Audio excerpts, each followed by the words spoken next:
నువ్వు నీ గోల్ని రీచ్ కావాలంటే పేషెన్స్, హార్డ్ వర్క్, మోటివేషన్ ఉండాలా, డిసిప్లైన్గా వర్క్ చేయాలా, హార్డ్ వర్క్ చేయాలా, డిసిప్లైన్ ఉండాలా, హార్డ్ వర్క్ ఉండాలా, పేషెన్స్ ఉండాలా, మోటివేషన్ కూడా అందులో కొంచెం మిక్స్ అయి ఉండాలా.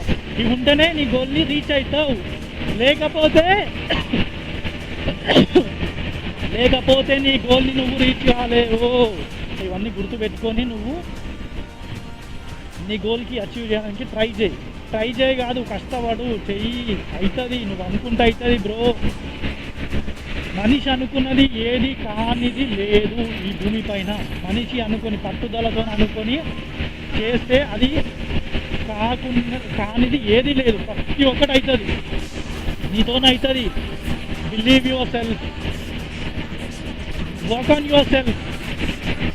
నీ గురించి నువ్వే పని చేయి, పక్కనోడి గురించి పట్టించుకోకు.